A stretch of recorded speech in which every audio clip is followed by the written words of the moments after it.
Hola, ¿qué tal? Un gusto saludarlos de nueva cuenta. Vamos a continuar con nuestro curso de seguridad industrial para supervisores. Bienvenidos. Hoy vamos a revisar el capítulo 2, modelo estructurado para la aplicación de la seguridad secundaria.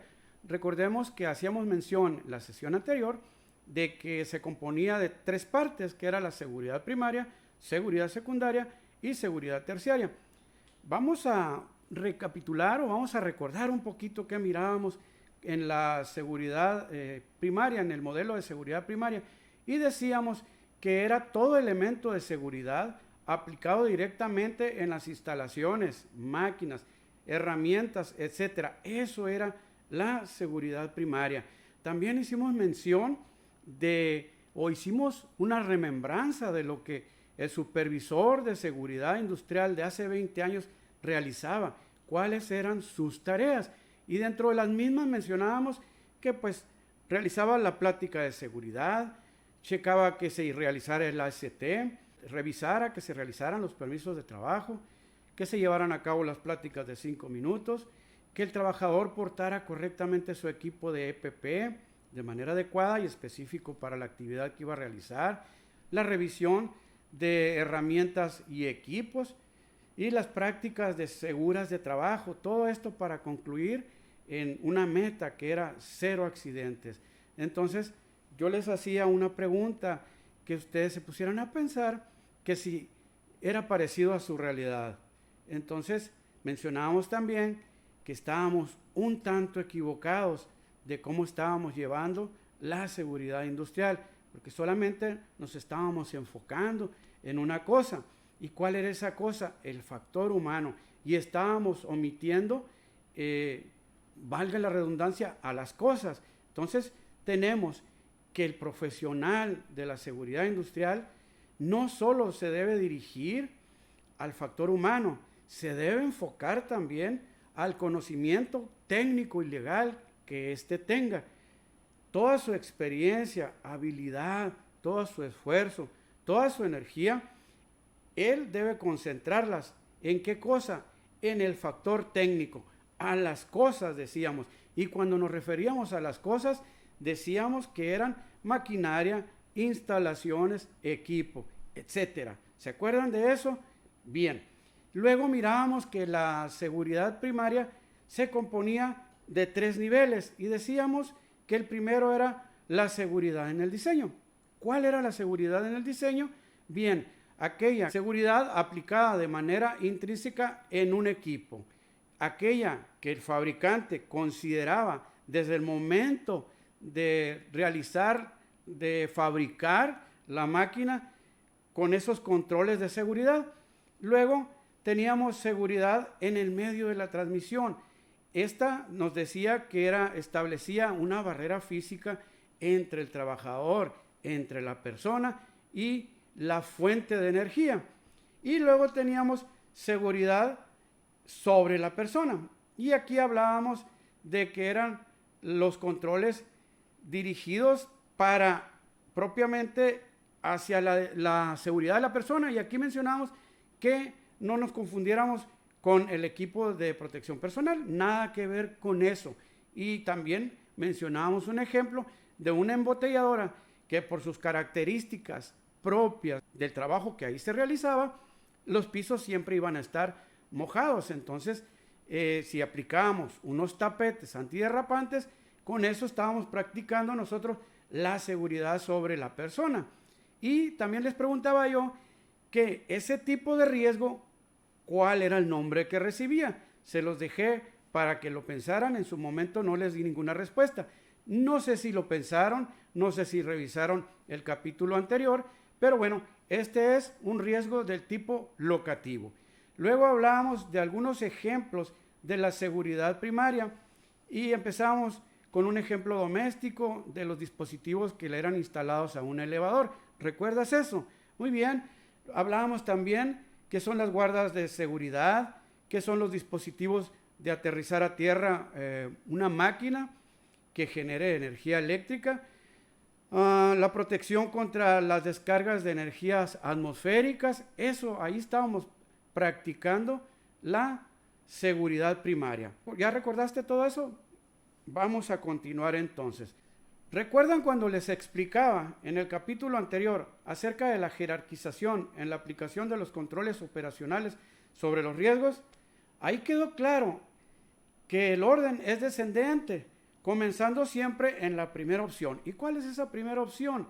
La eliminación del riesgo. Retomaremos un poco el tema usando el modelo de jerarquización de los riesgos para explicarles dónde exactamente entra en escena la seguridad secundaria, dónde se establece la barrera o la frontera entre seguridad primaria y seguridad secundaria. Muy bien, ahora ¿dónde es? Pues decíamos eliminar. Aquí estamos hablando de las cosas, eso es seguridad primaria. Se procura eliminar el riesgo en su origen, es decir, su aplicación es directamente orientado a las cosas, nada que ver con las personas. La presentación anterior era dirigido a las cosas. Decíamos que la seguridad secundaria es dirigida ahora a los trabajadores o a las personas. Luego, el sustituir, esta también es seguridad primaria. ¿Por qué? Pues porque nuevamente interviene sobre las cosas, buscando sustituir por otro con menor nivel de riesgo. Luego, tenemos controles de ingeniería. Claramente, este es de aplicación de seguridad primaria, pues va orientado a la colocación o modificación de las cosas. Cuando tenemos que, por ejemplo, una infraestructura no está funcionando de esta manera y la vamos a colocar de otra. Entonces ahí estamos modificando una instalación y eso, obvio, está dirigido a las cosas. Luego enseguida tenemos los controles administrativos. Aquí ya nada tienen que ver las cosas, sino más bien con las personas que intervienen, operan, manejan o utilizan las cosas. Aquí entra la seguridad secundaria. ¿Y cómo sería un control administrativo? Un ejemplo de esto, simple y sencillamente, un procedimiento. Porque el procedimiento nos va a llevar paso a paso de cómo vamos a operar esa cosa. Entonces, aquí ya tenemos un control administrativo. Y luego enseguida vamos a hablar del EPP y con este nivel ya nada que decir. El equipo de protección personal evidentemente está orientado exclusivamente para el trabajador. Entonces, si vemos en la siguiente diapositiva, ya podemos nosotros establecer una frontera entre la seguridad primaria y la seguridad secundaria. Tenemos que entonces que la eliminación, la sustitución y los controles de ingeniería son componentes de la seguridad primaria. Y a partir de los controles administrativos y equipo de protección personal, ya tenemos que estos forman parte de la seguridad secundaria, porque están dirigidos a las personas. Vamos a observar el siguiente video para entender un poquito más acerca de las jerarquías de las medidas de control. De esto me gustaría ahondar un poquito más en un tema aparte, para que lo entendamos de una manera más específica. SPIN presenta Jerarquía de controles. La teoría de jerarquía de control se divide en 5 etapas. 1. Eliminación. 2. Sustitución. 3. Ingeniería. 4. Administración. 5. Equipo de protección personal. Cada etapa resultará en una propuesta con impacto en áreas diferentes. Su base está en fomentar acciones a eliminar el peligro y así más segura será la ejecución de la tarea. Si trabajamos en implementar las 4 primeras etapas, el ejecutor estará más seguro realizando la actividad, usando incluso menos equipo de protección personal. En la mayoría de las ocasiones, las medidas de control se combinan. Analicemos un escenario de trabajo. Bueno, algo un poco más industrial. Ok, en este caso, tarea es la fijación de la mica de la lámpara. Peligros, el trabajo en alturas y la presencia de energía eléctrica. Riesgos, caída y descarga eléctrica. Con un enfoque a la eliminación del peligro, una solución sería que las lámparas contaran con un sistema de cable retráctil. Un segundo mecanismo corta en automático la corriente eléctrica cuando el cable está desplegado, para permitir la intervención segura de la lámpara a nivel de piso. En esta solución, sustituimos la actividad de trabajo en alturas por un trabajo a mismo nivel, aplicando ingeniería, Así eliminamos los peligros de la actividad. Paso siguiente es la protección del trabajador, que para la ejecución de esta tarea serán zapatos de seguridad dieléctricos, guantes de electricista, lentes de seguridad y tapones auditivos. En caso de no poder aplicar la idea anterior, siguiendo el orden de jerarquía de controles, una medida administrativa es la aplicación de un procedimiento de trabajo en alturas que establezca la prohibición de escaleras de tijera apiladas, fortalezca el uso de andamios y se cuente con una lista de verificación que incluya la inspección del andamio con rodapié, instalación de punto de anclaje y delimitación del área de trabajo. Aunque el procedimiento en alturas es una medida administrativa, la colocación del punto de anclaje y el checklist son controles de ingeniería. El trabajador, para ejecutar una tarea en alturas e instalación eléctrica, debe recibir un entrenamiento que confirme su competencia para la ejecución segura del trabajo. Paso siguiente es la protección del trabajador. Debido a que la tarea se realizará en alturas, consta de arnés, línea de vida y casco con barbiquejo. Considerando que son varias lámparas y todas en algún momento requerirán mantenimiento, se puede optar también por un equipo de elevación como apoyo para la actividad. Las especificaciones son un control de ingeniería, pero la ejecución resulta un control administrativo. Y en tu área de trabajo, ¿cómo está la aplicación de la jerarquía de controles? Muy bien, como ya mirábamos en el video de aquí de al lado, entonces espero que ya les haya quedado un poquito más claro. Muy bien, para que un supervisor de seguridad industrial logre que sus trabajadores tengan un desempeño seguro al ejecutar sus tareas, tiene un recurso muy útil. ¿Cuál es este recurso? Del que estamos hablando precisamente, que es la seguridad secundaria. Tenemos 3 niveles de seguridad secundaria. Esta tiene, insisto, una orientación exclusiva hacia el trabajador y al igual que la seguridad primaria, la secundaria también está estructurada en 3 niveles. ¿Cuáles son esos 3 niveles? Muy bien, tenemos que es la persona, la gestión del riesgo y los elementos de seguridad y protección personal. Vamos primero la persona, que sería el primer nivel.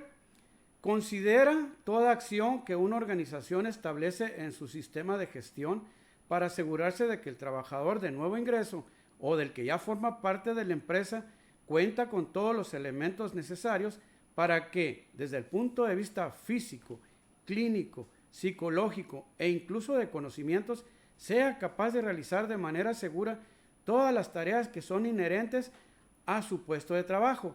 Abarca todo el aspecto del factor humano. Estamos hablando pues entonces del sistema de gestión dirigido a todo el factor humano. Cuando hablamos del sistema de gestión de la seguridad y salud en el trabajo, estamos hablando de una disciplina que trata de prevenir las lesiones y enfermedades causadas por las condiciones del trabajo, además de la protección y promoción de la salud de los trabajadores. El primer elemento que debemos considerar son los exámenes.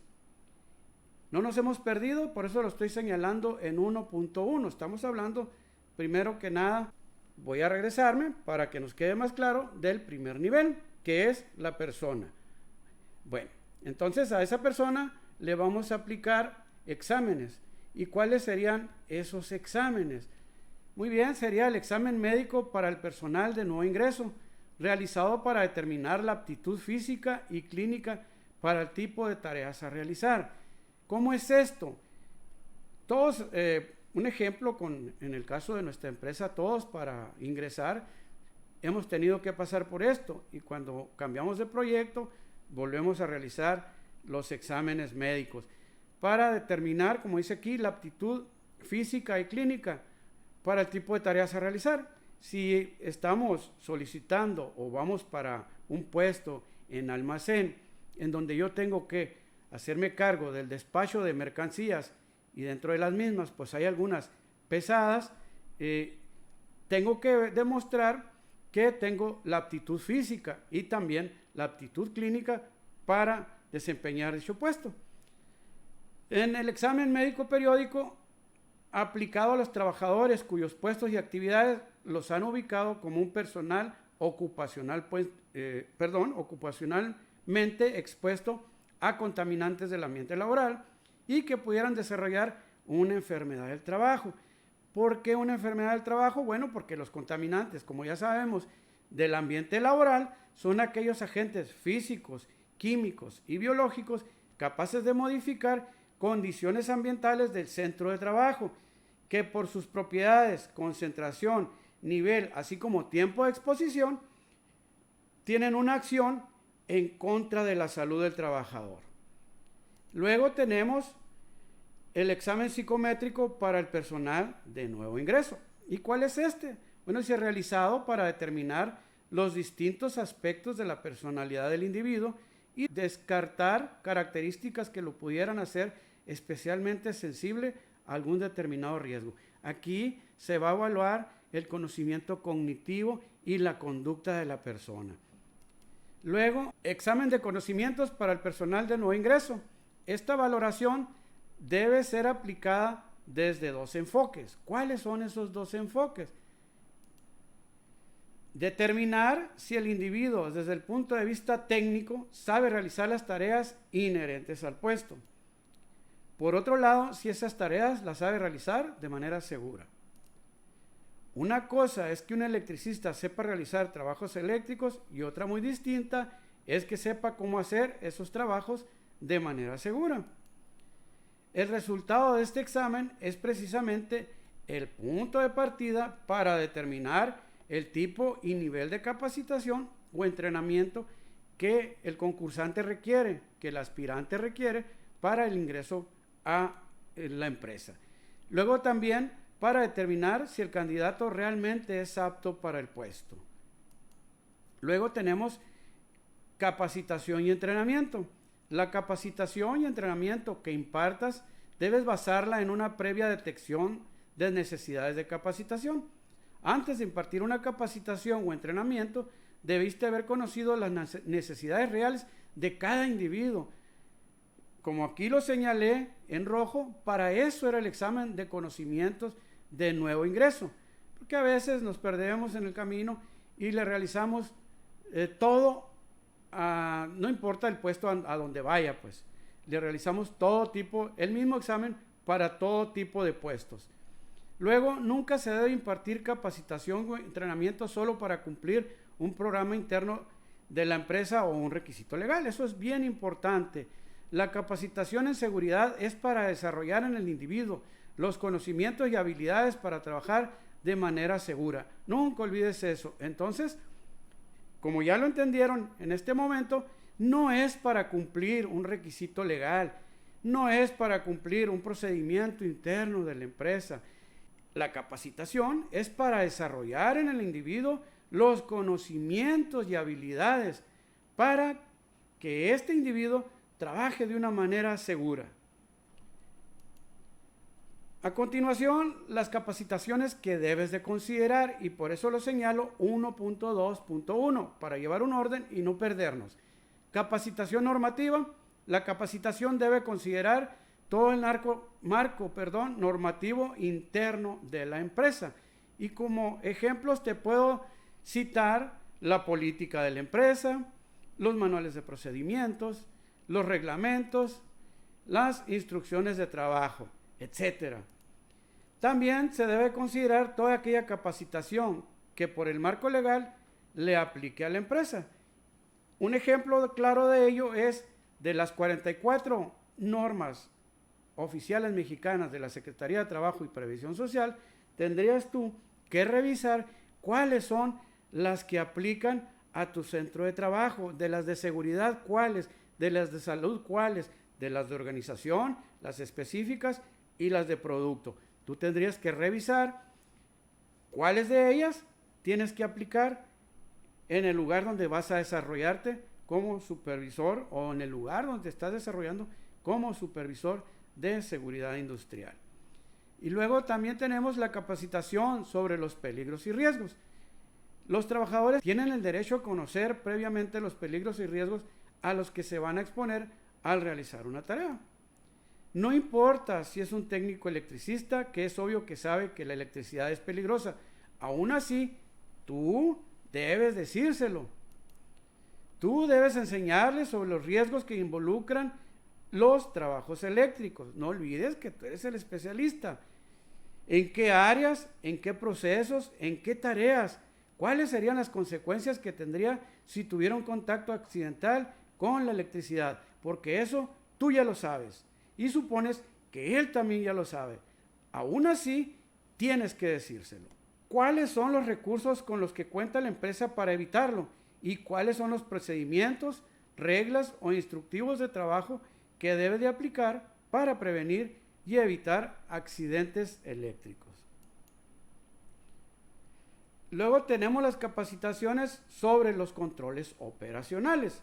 El control operacional, para entender un poquito más de esto, es identificar aquellas condiciones y actividades sobre las que es necesario que nosotros apliquemos medidas de control como consecuencia de su influencia en los riesgos identificados, y de esta forma planificar nosotros actividades para que se desarrollen bajo condiciones específicas. Eso es cuando estamos hablando, como dice aquí, capacitación sobre los controles operacionales.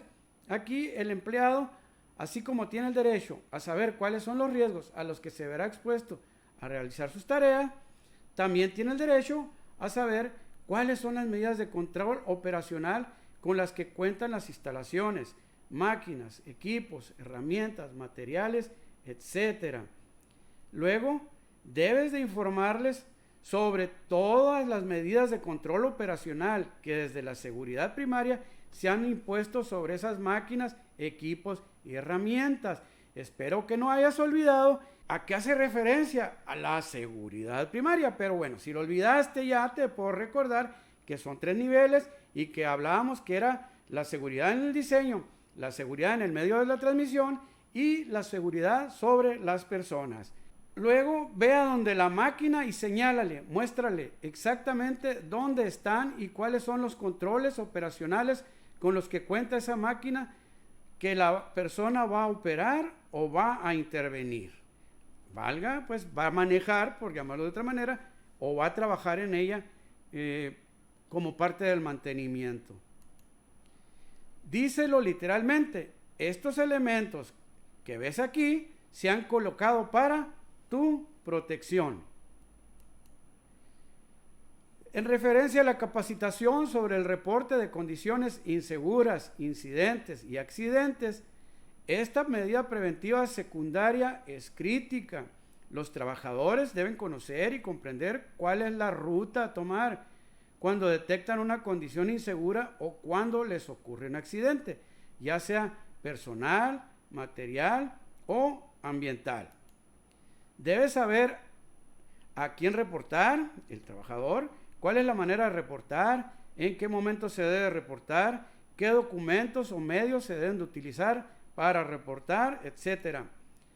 Debes contar con un procedimiento que indique de manera secuencial los pasos a seguir en cada uno de los escenarios, y ese procedimiento debe ser del conocimiento de todos los que forman parte de la organización.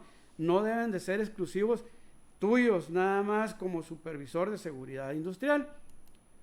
Esta capacitación debe ser impartida al personal de nuevo ingreso y periódicamente al personal de base, incluyendo a contratistas o transportistas. Luego tenemos la capacitación sobre el plan de respuesta a emergencia, algo fundamental, algo bien importante. Asegúrate que toda persona que concurra en las instalaciones conozca las normas de actuación que deben aplicar en cada una de las situaciones que ponga en riesgo su integridad. Considera todos los escenarios de contingencia a los que se podrían ver expuestos los trabajadores y a las instalaciones mismas, y diles exactamente qué deben hacer si llegase a ocurrir una emergencia. Muchas veces tenemos personal de nuevo ingreso al cual todavía no le hemos dado la capacitación sobre el plan de respuesta a emergencias. Pues tenemos que hacérselo saber. Si no ha llevado la capacitación específica, al menos tú ve y diles qué es lo que tiene que hacer. Esta capacitación es independiente a la que reciben los integrantes de las brigadas internas de respuesta a emergencia de la empresa. Entonces el trabajador tiene que saber y Los brigadistas también lo saben y lo estarán haciendo de una manera más específica. ¿Te quedó claro eso? Continuamos entonces con la capacitación sobre el uso y conservación y disposición del equipo de protección personal. Una de las capacitaciones más importantes tiene que ver con el equipo de protección personal. Esta capacitación debe dejar claro que el equipo de protección personal no elimina el riesgo alguno. Y eso ya lo habíamos aclarado en su momento, o creo que hemos sido un poquito repetitivos. No importa, te quedará mejor asimilado, sino que el uso adecuado de este disminuirá la magnitud del daño en caso de que el riesgo al que se expone el trabajador se materialice en un accidente. Esta capacitación debe tener como objetivo dejar claro en el trabajador cuándo y dónde es necesario utilizar el equipo de protección personal, cuál exactamente se debe de utilizar, las limitaciones del propio equipo de protección personal y por último el cuidado, mantenimiento, vida útil y disposición adecuada del equipo. Ahora bien, vamos a hablar de la orientación del empleado. Y te pongo como ejemplo, ¿sabes conducir un automóvil en tu ciudad? Por supuesto que sabes conducirlo, sabes a dónde dirigirte, sabes las rutas por donde te debes de ir a tu trabajo, por ejemplo. Pero bien, no va a ser lo mismo si tú llegas a una ciudad que es totalmente desconocida. Seguramente manejarás con más cuidado, seguramente habrá más tráfico del que te tendrás que cuidar, tal vez te pares en algún sitio para preguntar una referencia del sitio a donde vas, tal vez te apoyes en tu teléfono para que te dirija al sitio que pretendes llegar. Exactamente así pasa con los nuevos empleados. Una acción de seguridad secundaria es la orientación para las personas de nuevo ingreso. Para alguien que llega por primera vez a un sitio de trabajo, por más que conozca su oficio o profesión, el nuevo escenario de trabajo es absolutamente desconocido para esta persona, aunque realice tareas similares al sitio de trabajo donde se desempeñaba con anterioridad. Debes asegurarte de que cada empleado transite por un proceso de orientación sobre el reconocimiento de su nuevo sitio de trabajo, con un enfoque en su propia seguridad. ¿Te quedó claro lo anterior? Ahora vamos a ver el primer nivel de la seguridad secundaria. Haciendo una recopilación de lo que mencionamos con anterioridad, tenemos que son exámenes. ¿Y cuáles eran estos exámenes? Muy bien, el médico para el personal de nuevo ingreso, el médico periódico para el personal ocupacionalmente expuesto, el psicométrico para el personal de nuevo ingreso para valorar el comportamiento y el conocimiento cognitivo, de conocimientos para el personal de nuevo ingreso también, para ver si eran aptos para el puesto que estaban concursando. Luego tenemos, decíamos, la capacitación y entrenamiento. ¿Y cuáles eran esas? Bueno, eran referencia a las normativas de la empresa, la política de la empresa, y mencioné el ejemplo de la Secretaría de Trabajo y Previsión Social.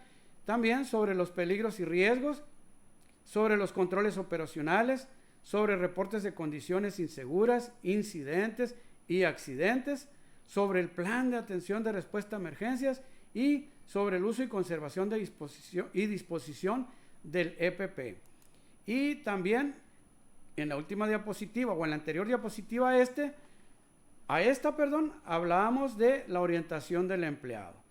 Entonces nos vamos a continuar y tenemos el segundo nivel, que es la gestión del riesgo. El segundo nivel de la seguridad secundaria es la base de todo lo que en materia de seguridad ocupacional se puede esperar de los integrantes de una organización, solo que hay un pequeño detalle que debes de tomar en cuenta. Este segundo nivel de la seguridad secundaria comienza contigo. Si eres un supervisor de seguridad, entonces tú eres un administrador de riesgos. Tú eres quien lidera la gestión de los riesgos en el centro de trabajo. Para eso te contratan precisamente. Entonces, te pregunto, ¿eres un gestor? ¿Eres un administrador de riesgos? Antes de comenzar a explicar el tema de gestión de los riesgos laborales, te hago la pregunta, ¿de dónde surgen o se derivan los riesgos laborales? Seguramente ya pensaste y rápidamente me podrías contestar que de los peligros. Y estás en lo correcto. Tienes razón.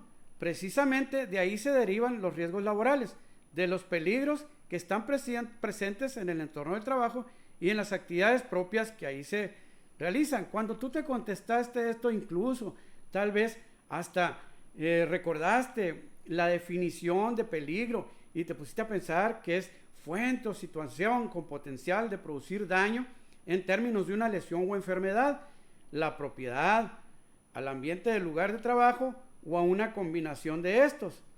Si los riesgos derivan de los peligros, ¿no crees que sería interesante y muy útil que antes de hablarte de la gestión de los riesgos, te hablase primero del lugar donde se originan? Entonces, hablemos pues de los peligros, el origen de los riesgos. Los peligros es todo aquello que tiene el potencial de generar daño, como ya lo mencionaba ahorita. Entonces, los peligros por lo general se clasifican en grupos.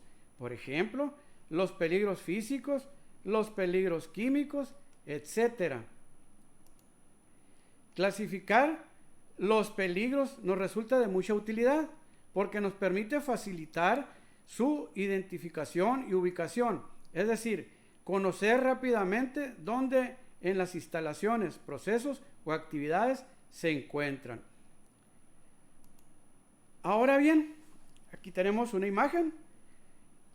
Consciente de la importancia de que todos los trabajadores y no solo los supervisores de seguridad deberían contar con conocimiento y la capacidad de observación para identificar de manera inmediata los peligros presentes en el entorno laboral, pero sobre todo el conocimiento para determinar el tipo o clase de peligro presente, te voy a platicar de una manera muy sencilla la forma en que tú puedes identificar y clasificar estos peligros.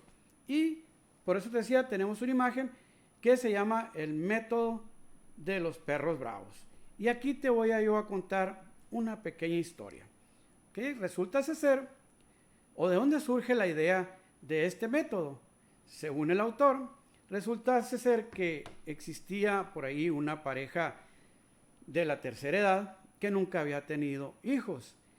Ellos eran amantes de los perros y tenían varios perros de distintas razas. Dentro de los mismos había uno que se distinguía por su ferocidad, porque era demasiado bravo. Ellos siempre mantenían la reja del patio de su casa cerrada, pero en una ocasión la señora que los asistía o que les ayudaba con las tareas de la casa, en un descuido dejó la puerta abierta, saliendo el perro a correr por la calle.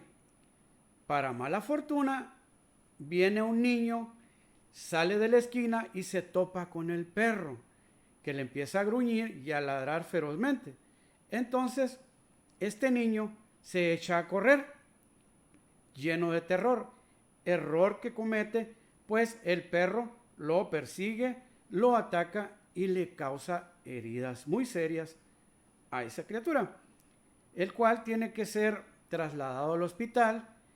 Los dueños, muy apenados, se disculpan y se hacen responsables de los gastos que ocasiona este accidente. Pero los padres del niño consideran que es un peligro este perro para el vecindario y deciden poner una queja en control animal.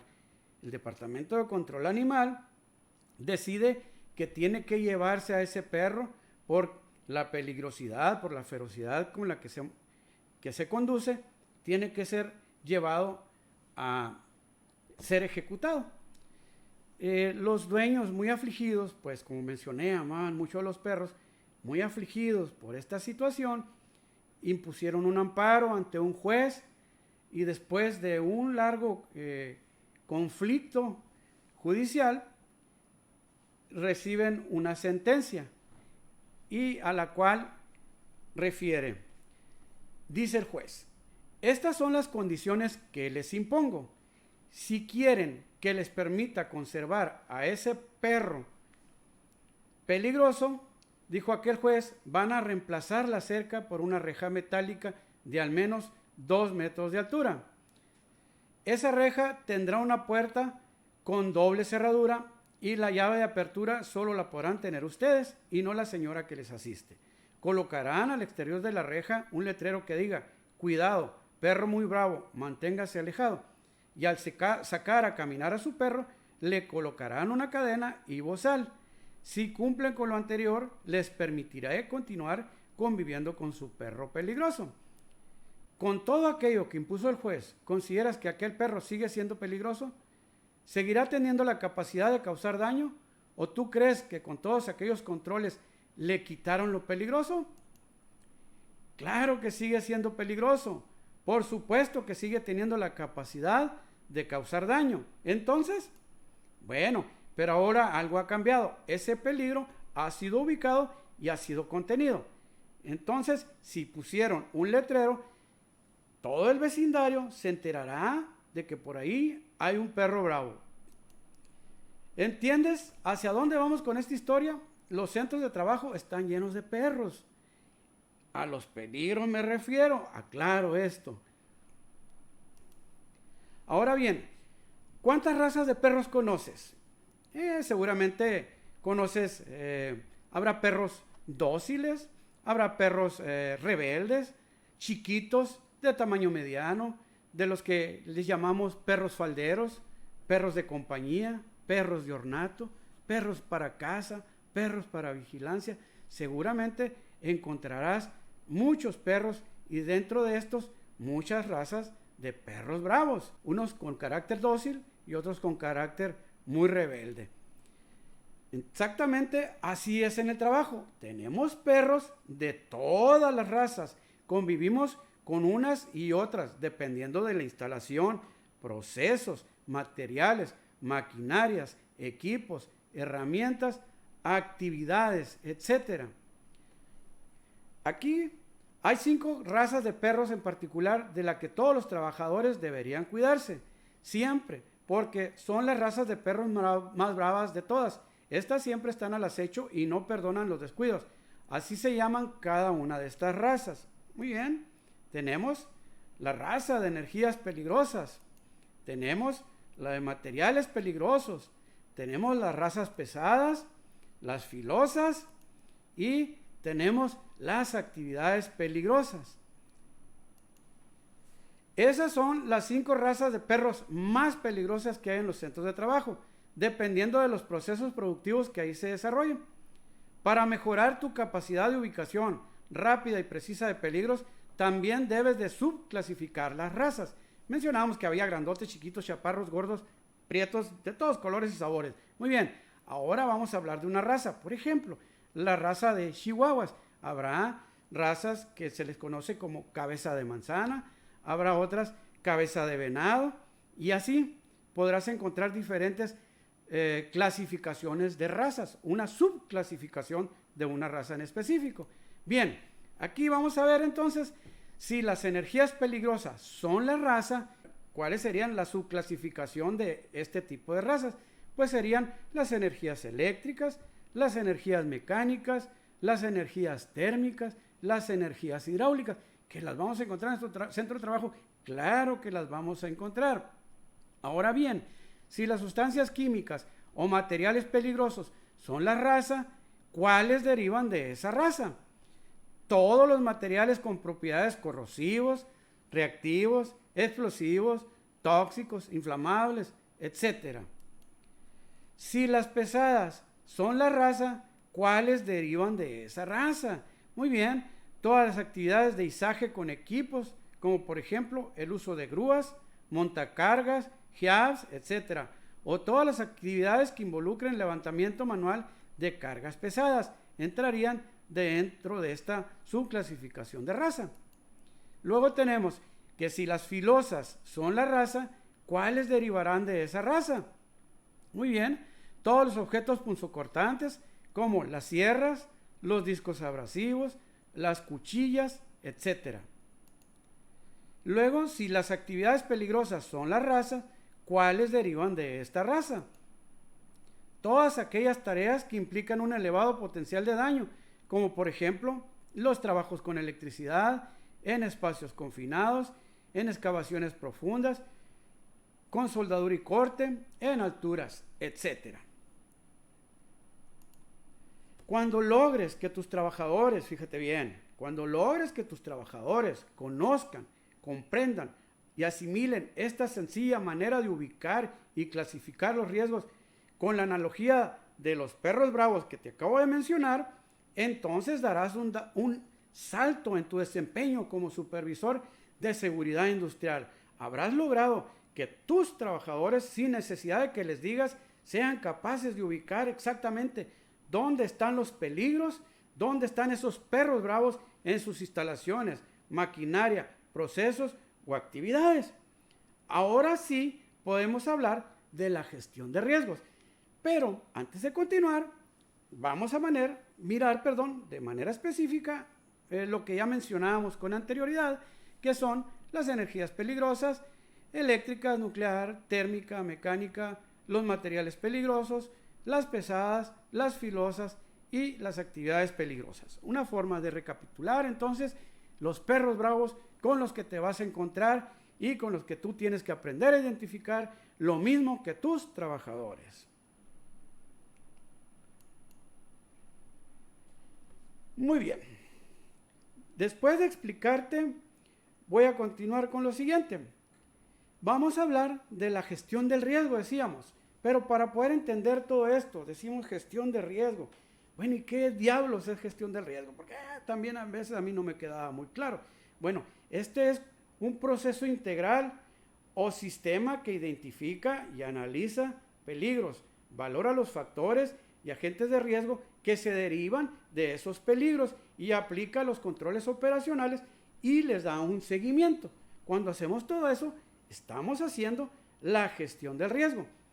Dice aquí, la gestión del riesgo, que es el segundo nivel de la seguridad secundaria, es la base de todo lo que en materia de seguridad ocupacional se puede esperar de los integrantes de una organización. Es la esencia de todo lo que hace un supervisor de seguridad industrial. ¿Qué es la gestión de riesgos? Bueno, pues es la identificación, como decíamos, de los riesgos, es la valoración a través del análisis de riesgos, es la actuación a través de los controles operacionales y es seguimiento que vamos a realizar. Una vez que identificas, analizas determinado peligro, valoras cualitativa y cuantitativamente los riesgos asociados a dicho peligro, determinas y aplicas los controles operacionales necesarios en esos riesgos y por último mantienes una revisión periódica de la conservación resultado de esos controles, entonces a todo ese proceso completo se le conoce como la gestión del riesgo. Ahora vamos paso a paso cómo gestionar los riesgos laborales. El paso número 1 es el conocimiento del proceso productivo. Este es el primer paso que debes dar, conocer y documentarte de todo el proceso productivo que se lleve a cabo en tu empresa. Debes familiarizarte con el todo, como lo mencionaba ahorita. Cuando llegues por primera vez a una empresa, no te dediques los primeros días a supervisar, mejor dedícate a conocer las instalaciones, el proceso productivo, las máquinas, los puestos de trabajo, las tareas, etc. Esto te permitirá visualizar el panorama general del sitio en donde estás parado. Sobre todo te permitirá ubicar a quién, a los perros bravos que ahí residen y establecer de qué raza o subraza son para saber de qué cuidarte y cuidar a las personas, propiedad y medio ambiente. Que esos perros bravos no te vayan a morder, ni vayan a morder a tus trabajadores. Verifica lo que ya se tiene o lo que ya ha hecho en materia de prevención laboral antes de que tú llegaras, lo que ya se ha hecho por parte de la empresa. Conoce los manuales de operación del proceso, de las máquinas o equipos, la descripción de los puestos de trabajo y de las tareas que en dicho proceso productivo se realizan. ¿Ya te diste cuenta de toda la responsabilidad que tienes? ¿Ya te diste cuenta de todo lo que tienes que realizar? ¿Ya conoces los manuales de operación del proceso, de las máquinas? ¿Ya te involucras en estas tareas? De otra manera, si tú no te involucras, difícilmente vas a poder ayudar a los demás, a tus trabajadores. Es como un ejemplo, dicen, si no eres feliz, no puedes hacer feliz a los demás. No puedes hacer feliz a otra persona. Es haciendo una analogía de lo que estamos mencionando. Luego, el paso número 2, identificación y análisis de los peligros. Para poder prevenir y evitar accidentes y enfermedades ocupacionales, primero debes de conocer dónde exactamente está todo aquello que los puede generar. Entre paréntesis te coloqué aquí determinar qué y en dónde exactamente está todo aquello que tiene la capacidad de generar daño. Un ejemplo que te pongo, bien claro te va a quedar. Piensa en lo siguiente, ¿el montacarga tiene o interviene en su operación energías peligrosas? Yo digo que sí, porque así lo leí. ¿Y cuáles son esas energías peligrosas? Bueno, la energía eléctrica, la energía mecánica, la energía hidráulica y la energía térmica. Luego la siguiente pregunta, ¿el montacarga tiene o interviene en su operación sustancias o materiales peligrosos? Respóndete. Claro que sí, ¿verdad? Bien, el combustible que utiliza, los fluidos hidráulicos, el aceite de la batería, esos son materiales peligrosos. Luego, ¿el montacargas tiene elementos punzocortantes? Claro que sí. Las horquillas.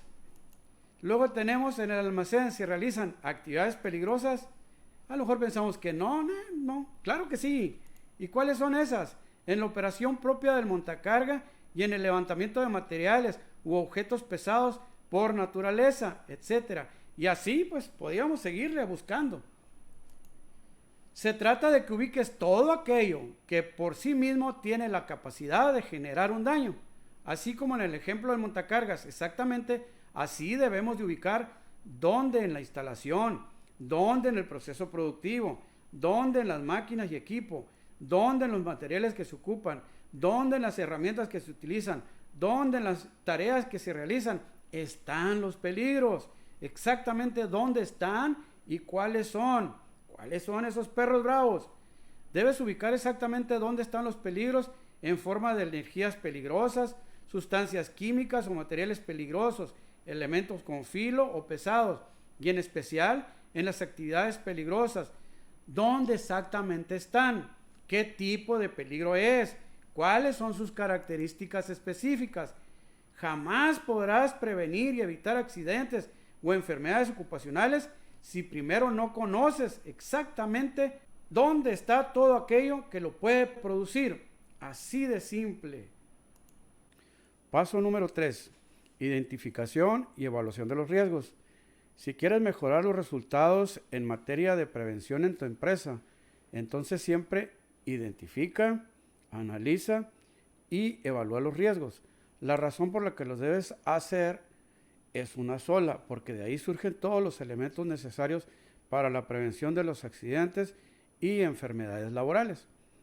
Precisamente de esa actividad se determinan todas las acciones preventivas para disminuir la posibilidad de tener eventos que causen pérdidas, así de vitales. Cuando un supervisor de seguridad industrial identifica y analiza los peligros y evalúa los riesgos asociados, es decir, cuando determina la probabilidad y las consecuencias que tendría que cierto riesgo se materializara en un accidente, entonces del resultado de esa valoración surgirán las propuestas para que ese riesgo se mantenga correctamente controlado, para que se mantenga contenido, como se hizo con el perro bravo de la historia. Vamos a continuar con el método de valoración de los riesgos, pero comenzaré explicándote un poco que un análisis cuantitativo de los riesgos o ACR es una técnica que cuantifica la probabilidad esperada de cierto evento, así que como las consecuencias dañinas que podrían presentarse. Es decir, que te da un valor por cada una de esas variables. Así que si nos referimos a los aspectos de cuantificación, diríamos que básicamente existen dos tipos de métodos para analizar y valorar, y son los métodos comparativos y los métodos generalizados. Los métodos comparativos son aquellos que se realizan basándose en el conocimiento previo de las instalaciones, procesos, máquinas o tareas existentes en tu empresa, o bien en aquellas que producen lo mismo que la tuya. Este tipo de métodos comparativos también se pueden apoyar en el análisis de eventos dañinos que hayan acontecido en las instalaciones, procesos, máquinas o tareas en tu empresa, o que hayan ocurrido en instalaciones o procesos similares a los que tú tienes. Y tenemos aquí una lista de los métodos comparativos más comunes utilizados por los supervisores de seguridad industrial. Te doy unos ejemplos y me gustaría ampliarte un poquito más cada uno de ellos de manera un poquito más específica. No quiere decir que ya vamos a salir siendo unos expertos, simple y sencillamente para que si no los conoces, más o menos vayas entrando en contexto. Tenemos las listas de verificación o las checklists. Tenemos el análisis de seguridad en las tareas, el AST, creo que estás muy familiarizado con ese. El análisis de observación directa, análisis de antecedentes históricos de accidentabilidad o los llamados análisis preliminares de riesgos o, bueno, las siglas, por sus siglas en inglés, PHA. Y como mencionábamos, el primero, la lista de verificación, entonces también conocidas como listas de control, checklist o listas de verificación. Estos son formatos creados para realizar actividades repetitivas, controlar el cumplimiento de una lista de requisitos o recolectar datos ordenadamente y de forma sistemática. Tú ya lo haces seguramente y en este momento estás recordando eso. Los usos principales que tiene la lista de verificación es realizar inspecciones en donde se debe dejar constancia de cuáles han sido los puntos inspeccionados. También para verificar o examinar artículos y verificación y análisis de operaciones, por citar algunos de los ejemplos. Estas listas suelen ser utilizadas para la realización de comprobación rutinaria o comprobaciones rutinarias y para asegurar que al encargado de dichas comprobaciones, si tú eres el encargado, pues que no se te haya pasado nada, ¿no? Además, por el simple hecho de tener una obtención de datos, también lo puedes utilizar para eso. Luego mencionábamos el AST. Esto es básicamente una lista de chequeo de seguridad, pero ampliando un poquito más esto, este es un proceso por el cual identificamos incidentes potenciales y condiciones de peligro para cada uno de los pasos básicos e ideamos procedimientos de seguridad y controles para eliminar o reducir la probabilidad de la ocurrencia de un accidente. Tiene como finalidad realizar una identificación de los agentes de riesgo a los cuales están expuestos los trabajadores en la ejecución de sus tareas dentro de la empresa. Enseguida mencionábamos el análisis de observación directa.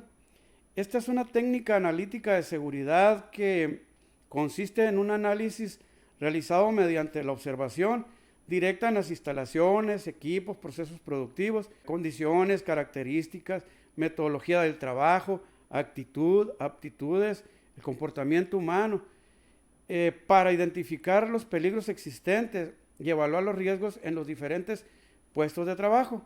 La inspección se llevará a cabo de manera exhaustiva en todas las instalaciones, equipos y procesos en funcionamiento, acompañados siempre de los responsables de las distintas áreas, de los dueños, acuérdate, como lo mencionábamos en un inicio, o con una persona relacionada con el trabajo, alguien que ya conozca esa actividad, pues. Enseguida tenemos el análisis de antecedentes históricos de accidentabilidad o técnica de análisis histórico de accidentes. Se encuentra fundamentada en una base de datos que se encarga de almacenar la información. Todos los datos son de accidentes ocurridos en el pasado en diferentes organizaciones que practican actividades muy parecidas.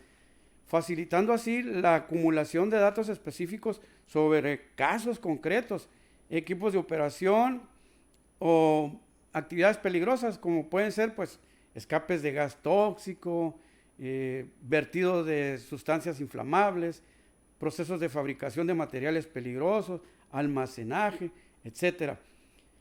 Aquí resulta imprescindible contar con un gran número de accidentes registrados y con suficientes datos para poder obtener una conclusión y realizar un análisis de estos. También tenemos el análisis preliminar de riesgos o el APR, que es una herramienta útil en la detección de riesgos, constituyéndose en una técnica básica de análisis de riesgos, la cual se utiliza para evaluar los riesgos de un proceso, considerando siempre la operación de los equipos. Basado en los criterios de aceptabilidad de riesgos definidos por el APR, se logra determinar la necesidad de tomar acciones preventivas o de mitigación anticipada en los escenarios identificados, haciéndose uso de esta herramienta. Creo que estás muy familiarizado con este tipo de análisis. El APR, dentro del mismo, considera el riesgo, considera la causa, la consecuencia y las medidas preventivas o correctivas. Te voy a dar un ejemplo simple. Por ejemplo, en el caso del riesgo, vamos a decir que es una fuga tóxica. En la causa vamos a señalar que es la pérdida o fuga en cilindros de almacenamiento. ¿Cuál sería esa consecuencia? Bueno, pudiera ser, ¿qué se te antoja? ¿O qué se te ocurre? Bueno, peligro de muerte en caso de que la fuga sea exagerada o sea muy importante. Y luego vas a establecer las medidas preventivas o correctivas. Aquí como primer medida pudiera ser, colocar sistemas de detección de fugas e implementar alertas. Y luego otra medida preventiva o correctiva podría ser reducir la cantidad almacenada de estos productos. Esas pudieran ser las medidas correctivas. Y así te puedes ir dándole o sugiriendo distintas medidas. Muy bien, pues aquí tenemos entonces de lo que estábamos hablando, tratando de hacer como una especie de recapitulación. Decíamos listas de verificación o checklist, análisis de seguridad en las tareas o el AST. Tú estás muy relacionado o muy familiarizado con este tipo. El análisis de observación directa, tal vez no lo lleves tanto a la práctica. El análisis de antecedentes históricos de accidentabilidad y el análisis preliminar de riesgos cuando empiezas a hacer tus investigaciones de accidentes. Creo que es la herramienta que utilizas para apoyarte. Ahora tenemos los métodos generalizados de análisis y valoración de los riesgos. Estas son técnicas o procedimientos que están aún más estructurados que los comparativos. Entre algunos de los métodos generalizados de análisis y valoración de los riesgos más comúnmente utilizados están, y aquí tenemos algunos ejemplos de ellos. Tenemos el método ¿qué pasa si? O what if, que es con el que yo tengo un poquito o estoy un poquito más identificado. Y luego tenemos el HAZOP, y luego tenemos el método de análisis de los modos de falla y efectos. Y luego tenemos enseguida el método de análisis de árbol de fallas. Vamos a ver, aquí los tenemos ya descritos, pero vamos a ver enseguida entonces cuál es el what if, o de qué se trata un poquito. El what if es una técnica de seguridad que plantea posibles riesgos industriales para reducirlos. El fin de todos los métodos es ese, pues. Luego es una técnica, esta es una técnica cualitativa de identificación de riesgos y consiste en plantear preguntas direccionadas hacia cualquier condición no normal del diseño de la instalación o operación. Por ejemplo, vas a decir, ¿qué pasa si falla la válvula de control? ¿O qué pasa si falla la válvula de liberadora de presión, por ejemplo? Entonces, ahí vas dando distintas soluciones para llegar hasta sus últimas consecuencias. Entonces vas a ir analizando paso a paso o simple y sencillamente esa válvula. Mediante la aplicación de este método se cuestiona el resultado de la presencia de sucesos indeseados que pueden provocar consecuencias adversas dentro de un proceso o de una planta. Y luego tenemos el método HACCP. A lo mejor también ya los has escuchado por ahí en tus clases, a lo mejor en la escuela, si llevaste seguridad industrial, pudiera ser que, o estás relacionado ya con la seguridad industrial, antes de ya estar trabajando de lleno en ella, y pudiera ser que ya tengas cierto conocimiento o idea. Esta es la técnica estrella en el análisis de riesgos en instalaciones industriales. Esta técnica de identificación de riesgos se basa en una premisa de que los accidentes se producen como consecuencia de una desviación de las variables del proceso con respecto a los parámetros normales de operación. Entonces, consiste en analizar y evaluar sistemáticamente las causas y las consecuencias de posibles desviaciones a través de unas palabras guías e identificar, en este caso, 4 elementos claves. ¿Y cuáles son esos 4 elementos claves? Bueno, es la causa del peligro, la consecuencia de la exposición a este peligro, las medidas de control existentes para prevenirlo y la última, las recomendaciones a seguir si se considera que las medidas de control son inadecuadas o no existen. Y nos continuamos entonces, tenemos el FMA, análisis de los modos de fallas y efectos, ¿no? Este es un método de análisis de riesgos que prevé situaciones de anormalidad en equipos, sistemas de instalaciones productivas. Este estudio analiza los posibles fallos de componentes individuales, el modo en el que fallarán y los efectos de cada fallo. Con el análisis de toda esta información se determinan qué fallos, valga la redundancia de la palabra fallos, pueden tener consecuencias o efectos directos sobre la seguridad que pueden contribuir al desarrollo de accidentes de mayor o menor importancia dentro de una planta. Este método no considera los errores humanos de forma directa, sino que la consecuencia inmediata de una mala operación o la situación de un componente o sistema.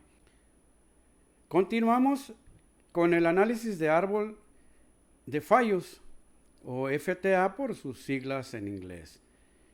Este es un estudio con un enfoque top-down, quiere decir de arriba abajo, para el análisis de fallos, comenzando con un posible evento indeseable, es decir, este evento pudiera ser un accidente llamado top event, para determinar de qué manera y bajo qué condiciones dicho top event puede suceder, ya sea por eventos individuales o por una combinación de diferentes eventos.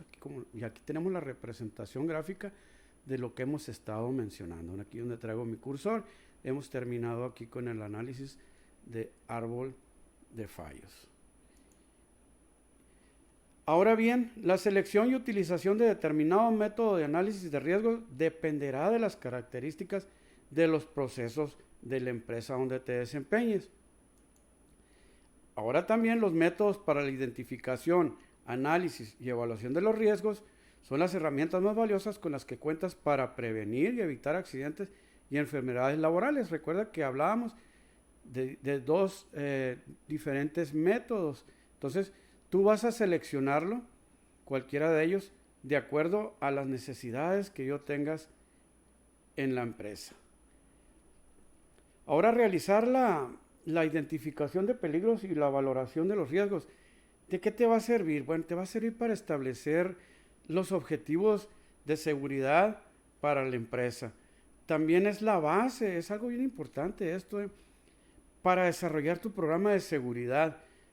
¿Qué quiere decir esto? Bueno, para determinar todo aquello que se debe hacer para evitar que esos peligros y riesgos deriven en accidentes o en enfermedades laborales, que pues ese es uno de nuestros objetivos.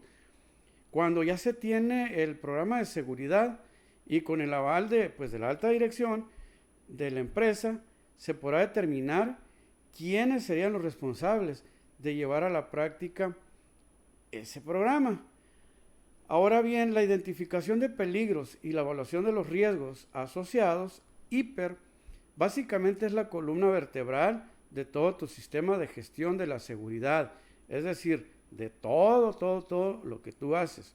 Con base en el resultado de tu hiper, tú determinarás todo lo que habría que hacer desde la seguridad industrial para gestionar los riesgos que no pudieron eliminarse. Vamos a ver un video.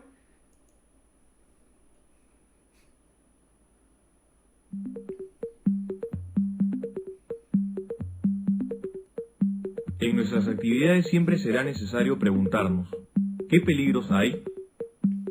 Peligro.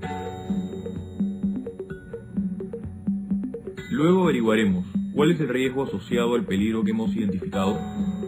Ahora bien, con el peligro existente, ¿qué puede suceder? Dependiendo del nivel de riesgo hallado, lo que puede suceder es un incidente, un accidente leve, un accidente incapacitante o un accidente mortal. Estas posibles consecuencias se determinan respondiendo a la pregunta, ¿con qué frecuencia sucede? Frecuencia alta, media o baja. Luego, ¿qué tan severo puede ser? Severidad, alta, media o baja. Con la frecuencia y la severidad calculamos el nivel del riesgo. ¿Cuál es el nivel de riesgo? El riesgo se obtiene de la combinación de frecuencia y severidad, riesgo alto, medio o bajo. Una vez hallado el nivel de riesgo, tendremos que preguntarnos, ¿qué medidas de control debemos y podemos aplicar? Frente a esto, ninguno de nosotros puede quedarse sin hacer nada al respecto, al menos no si el peligro tiene un nivel de riesgo medio y peor aún si es alto. Lo que tendremos que hacer es preguntarnos, ¿qué medidas de control debemos y podemos aplicar? Veamos un ejemplo. Trabajos en altura. ¿Qué puede suceder cuando realizamos trabajos en altura? Caída de personas a distinto nivel o caída de objetos de altura. ¿Cuál es el nivel de riesgo? Dependiendo de la frecuencia y la severidad, determinaremos si es, por ejemplo, alto.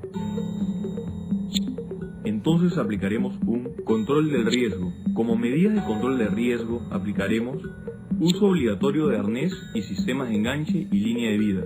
Colocar barandas y malla de contención. Como vemos, estas corresponden a controles administrativos y de ingeniería.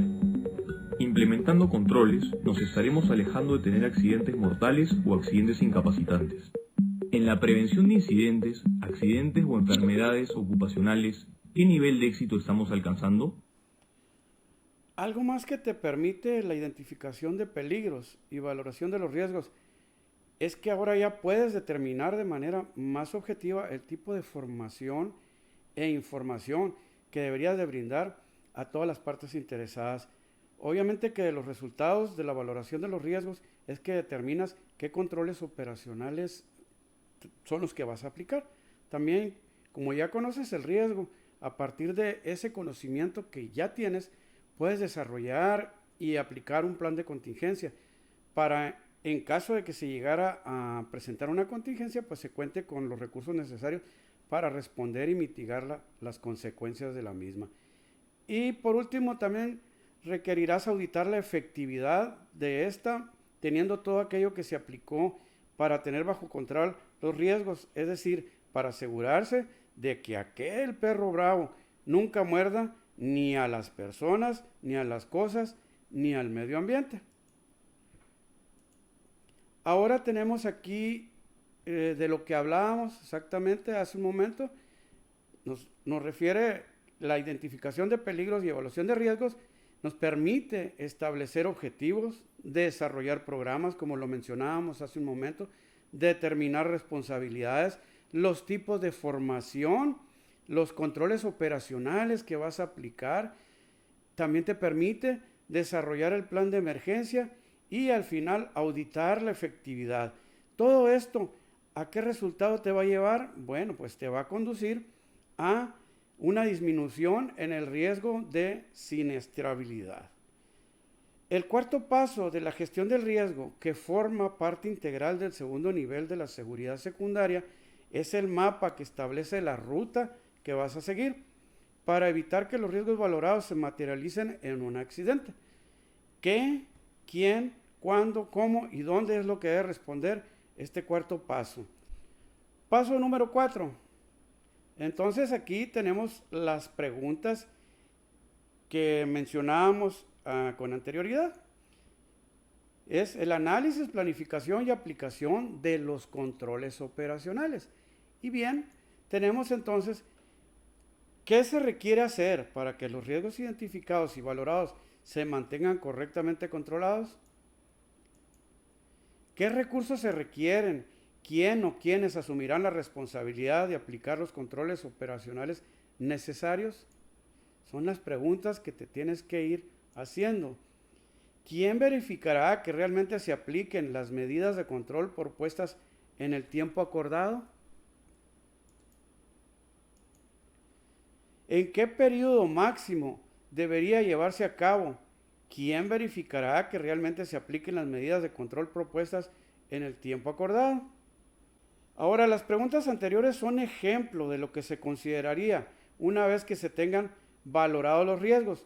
Lo que se requiere es realizar un análisis detallado y objetivo acerca de las medidas necesarias según correspondan para eliminar, sustituir o controlar los riesgos presentes en las áreas y en las tareas, establecer fechas de ejecución, designar a los responsables de implementar las medidas propuestas y nombrar a quienes deberían auditar el cumplimiento. Aplicar los controles operacionales a los riesgos que no pudieron eliminarse es el equivalente a sujetar al perro bravo con una cadena y ponerle un bozal, colocar una reja metálica, una señal al exterior y mantener alejadas a las personas que pudieran ser mordidas por ese perro bravo que nosotros ya conocemos. Ahora, ¿cuál es la tarea de todo supervisor? Bueno, como ya lo hemos estado mencionando, es identificar peligros, evaluar los riesgos asociados y aplicar los controles operacionales necesarios para que esos peligros y riesgos no afecten a las instalaciones, a las personas o al medio ambiente. Y te voy a dar un ejemplo. El ejemplo es, si en tu valoración de riesgos determinaras que una máquina que tiene partes expuestas en movimiento, en las que el operador que maneja esa máquina tiene una alta probabilidad de ser atrapado y una consecuencia muy grave, si esa máquina le llegase a atrapar las manos o brazos, la cuantificación de ese riesgo debería llevarse a la determinación de aplicar un control operacional primario, es decir, un control aplicado directamente a la fuente, que en este caso podría ser colocarle una guarda de protección a la máquina en las partes expuestas y adicionalmente colocarle un sensor de aproximación que detuviera la máquina en caso de que el trabajador durante la operación se acercara demasiado al punto de atrapamiento. Ahora te voy a sugerir algo. Tú propon un control operacional secundario. ¿Ya lo pensaste? Muy bien. ¿Qué pudieras hacer tú entonces? ¿Qué control operacional podrías implementar? Te doy unos ejemplos. Podrías colocar una señal de advertencia, desarrollar un procedimiento de seguridad en la operación de la máquina, capacitar al trabajador sobre la operación segura de la máquina, explicarle los riesgos que implica su operación y las medidas de prevención que debe de aplicar, revisar que el departamento de mantenimiento cumpla con los programas de conservación de la maquinaria o de la máquina y por último auditar o supervisar de manera periódica que lo anterior se cumpla. El manual de procedimientos es el quinto paso de la gestión del riesgo. Desarrollar, aplicar el manual de procedimientos de tu sistema de seguridad y salud forma parte integral del segundo nivel de la seguridad secundaria. Entonces, decíamos, paso número 5. Ese manual, como referimos aquí, es tu Biblia, es la suma de todos los documentos rectores que al aplicarlos se garantiza la seguridad y salud de los trabajadores y la continuidad de los procesos productivos. Debes asegurarte que tu empresa cuente con una política de seguridad y salud en el trabajo. Esto deberá ser específicamente aplicable para tu trabajo o para tu centro de trabajo, que sea clara y objetiva, que esté actualizada. Esta política deberá transmitir el mensaje que la alta dirección está comprometida a liderar y mantener un sistema de gestión de seguridad y salud y que esta será responsabilidad de todos, comenzando con la línea de mando. ¿Lo tienes tú en tu empresa o específicamente en el lugar donde trabajas? Ahora, considera la necesidad de contar con una política de seguridad y salud en tu trabajo, porque es como lo indispensable, son las bases y las columnas, por ejemplo, para mantener de pie un edificio. Así de vital es esto en la seguridad industrial, ¿ok? Que no se te olvide. Así que cuando te incorpores por primera vez a un centro de trabajo, que tu primera pregunta sea, ¿ya se cuenta con una política de seguridad y salud en el trabajo? Si la respuesta es negativa, ya sabes qué hacer y por qué lo debes hacer. Manos a la obra. Ahora, una vez que ya cuentes con la política de seguridad y salud desarrollada, establecida y difundida, deberás seguir con los procedimientos, reglas e instructivos de trabajo seguro. Como supervisor debes saber que un procedimiento de seguridad es un elemento en el que se describe la manera en cómo se implanta una política. Sin embargo, el procedimiento de seguridad debe incluir el objetivo para el que ha sido desarrollado, sus campos de aplicación o alcances, todas las actividades requeridas, cómo llevar a cabo estas actividades, los roles y responsabilidades de las personas encargadas de llevarlo a cabo, etc. Aquí enseguida hay algo bien importante. Un procedimiento de seguridad, literalmente, fíjate bien, quita el libre albedrío al trabajador, es decir, que no le permite realizar las actividades como el trabajador piensa que sería la mejor manera, sino que lo establece de manera obligada cómo debe hacerla y se le dice de forma clara y precisa. Sin embargo, no te vayas a equivocar, queriendo implementar procedimientos de seguridad para todas las actividades que se lleven a cabo en la empresa. Pues imagínate, hombre, tú podrías inundar de procedimientos o tal vez hasta afecte a la adecuada continuidad de los procesos productivos que ahí se realizan. Lo que debes hacer es analizar junto con los trabajadores, con los jefes, con los gerentes, cuáles serían las actividades que basándose en el conocimiento y la experiencia que se tiene de determinado proceso o tarea, del resultado de las evaluaciones de riesgo e incluso de lo que te exija el marco normativo aplicable, necesitarían que se desarrollara, implementara o difundiera un procedimiento de seguridad para tal o cual tarea o proceso, y en cuales quizás solo se requieran instructivos o guías de trabajo. Te lo ejemplifico de la siguiente manera. Para la realización de trabajos en alturas, definitivamente sí es necesario que desarrolles e implementes un procedimiento de seguridad que establezca el paso a paso de lo que debes o de lo que debe hacerse más bien antes, durante y después de la tarea.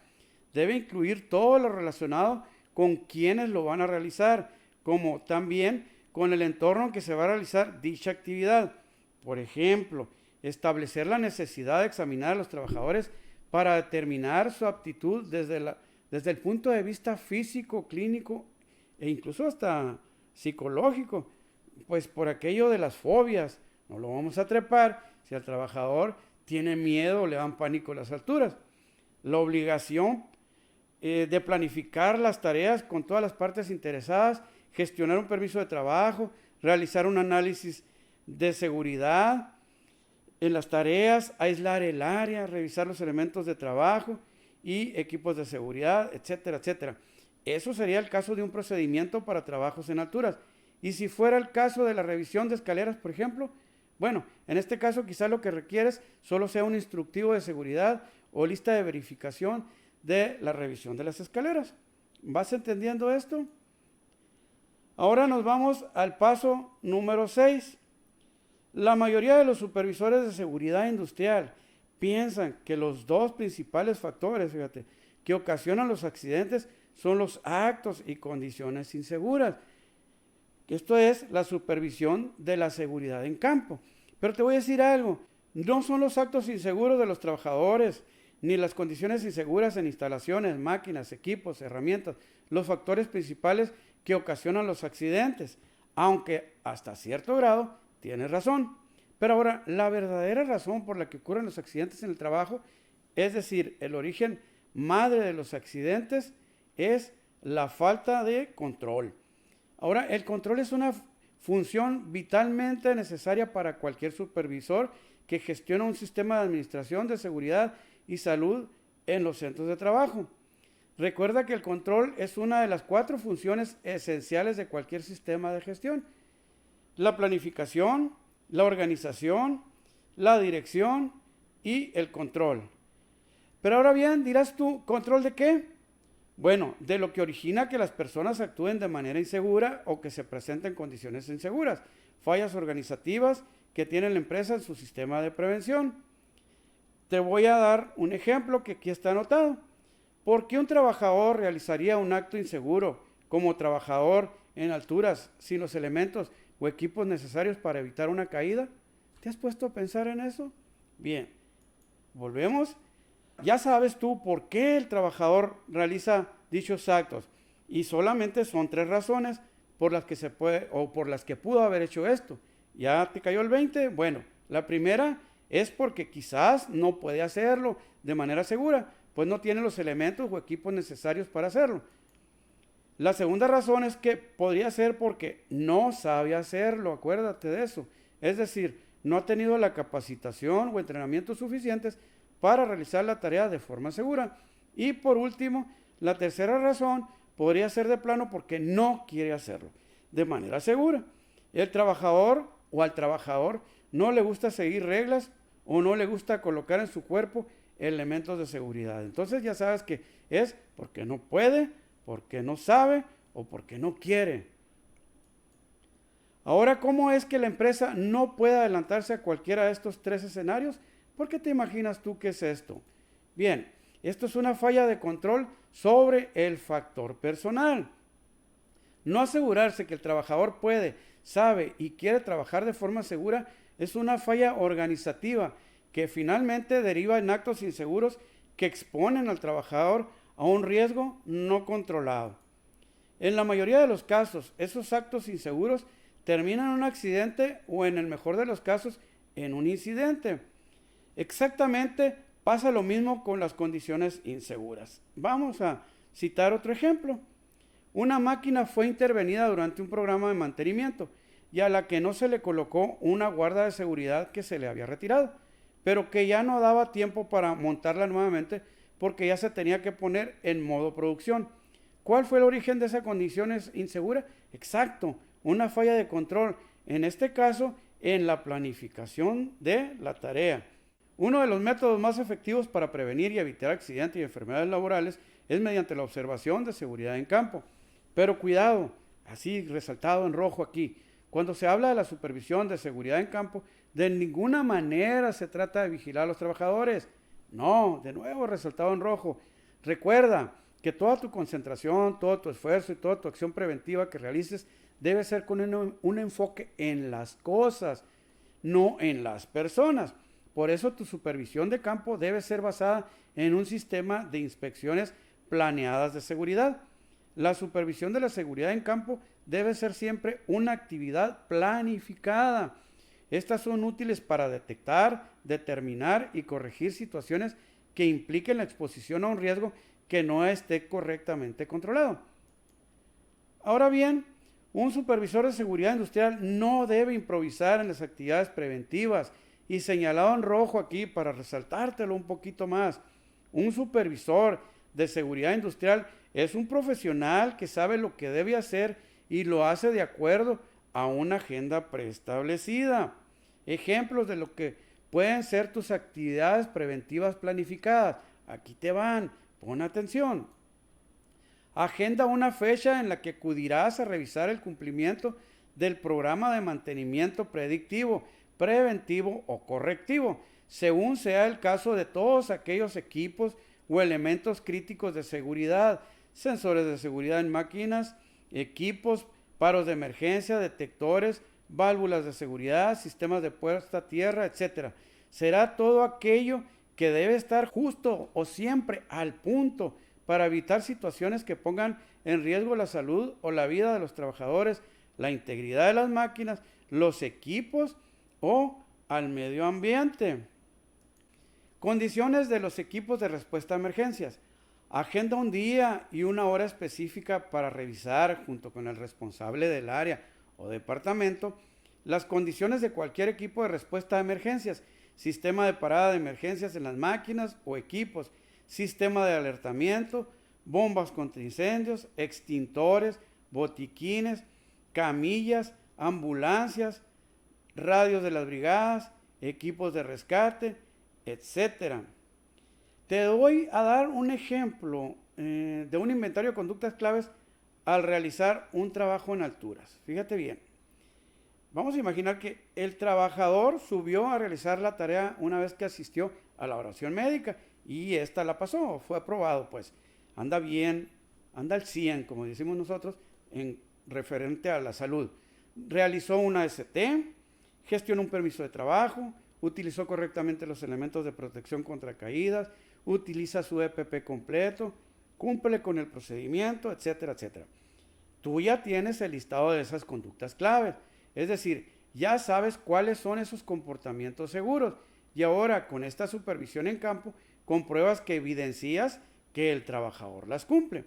Eso te permite acercarte al trabajador, fíjate muy bien aquí, esto es bien importante, y reforzar su comportamiento seguro al reconocerle lo bien que lo está haciendo. Esto funciona muy bien.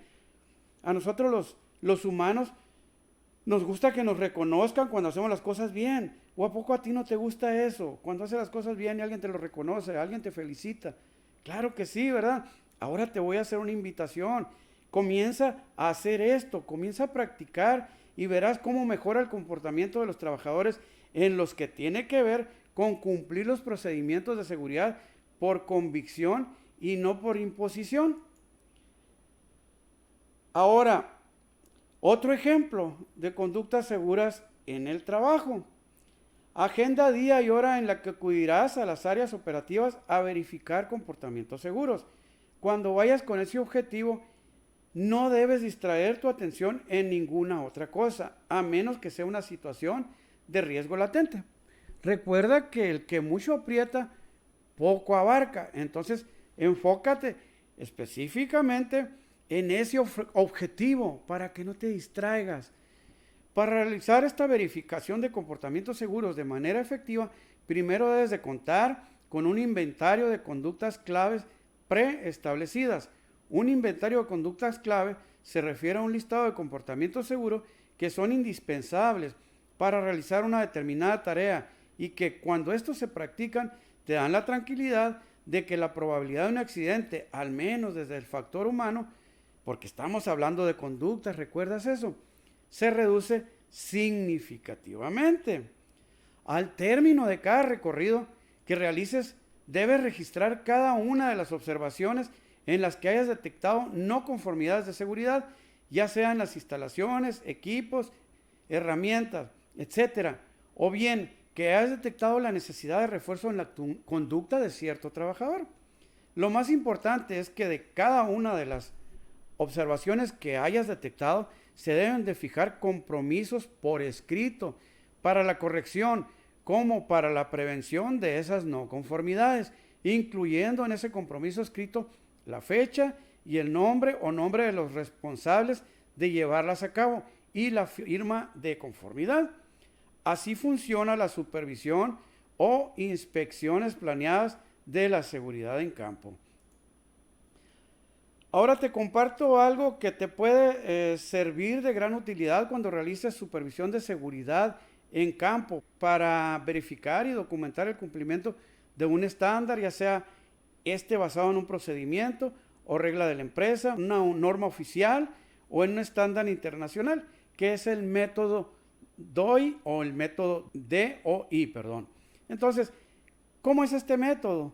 Bueno, es una herramienta, como lo referimos aquí, que nos ayuda porque basándose en una evidencia documental de observación y de interrogatorio de los trabajadores en las áreas operativas, se puede determinar si se cumple o no con un estándar preestablecido. Y un ejemplo sencillo de la aplicación del método DOI es el siguiente. La norma oficial relacionada con la prevención y combate de incendios establece que los centros de trabajo deben de contar con un estudio de grado de incendio. Durante la inspección se solicitará un documento, ¿cuál? Precisamente ese estudio, el del grado de riesgo de incendio. Luego, si en ese estudio se determina que el centro de trabajo es de grado de riesgo alto, la misma norma establece que ese centro de trabajo debe contar con un sistema fijo contra incendio. Entonces irá a observar en las instalaciones si realmente se cuenta con ese sistema. Ahora, por último, la misma norma establece que los trabajadores deben de ser capacitados para la prevención y combate de incendios. Lo que sigue entonces es interrogar a los trabajadores para confirmar que recibieron dicha capacitación.